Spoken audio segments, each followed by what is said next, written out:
Patrice Lecomte vanne violemment Christian Clavier, il a pris 153 kilos.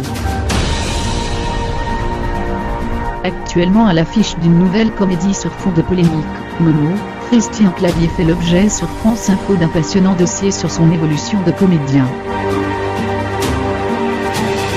Comment l'acteur, souvent décrié au fil de ses films à l'humour parfois douteux, à bras verts il y a encore peu de temps, réussit tout de même à survivre dans le milieu, lui qui est passé de type que au cliché sur pattes du bourgeois réac, poussant les critiques à se demander si Clavier ne serait pas lui-même devenu un bourgeois réac à l'instar de ses personnages à l'écran.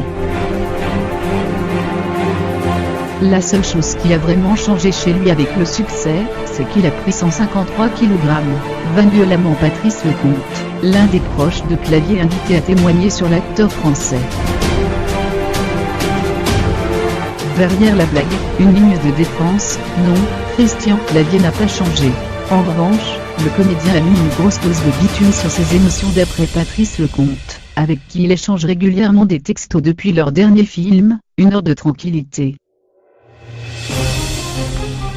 C'est quelqu'un de secret. Là où Michel Blanc a su se protéger, personne n'irait lui taper dans le dos en l'appelant Michou. Là où Gérard Jugnot a réussi à devenir ouvertement populaire, Christian est resté dans un entre-deux, croit savoir le réalisateur des Bronzés. À l'écouter, Christian Clavier véhicule l'image d'un type totalement différent à la ville par rapport à celui des écrans.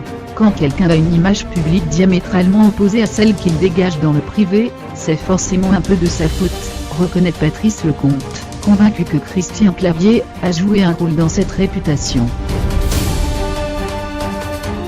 Et puis il y a les circonstances, les critiques et aussi les échecs, comme celui dont ne choisit pas sa famille, une cicatrice qui ne se refermera jamais totalement pour Lecomte. Depuis, Clavier ne serait plus vraiment le même. L'histoire de Momo, un soir, en rentrant chez eux, Monsieur et Madame Priou découvrent avec stupéfaction qu'un certain Patrick s'est installé chez eux. Cet étrange garçon est revenu chez ses parents pour leur présenter sa femme. Les Priou, qui n'ont jamais eu d'enfant, tombent des nues.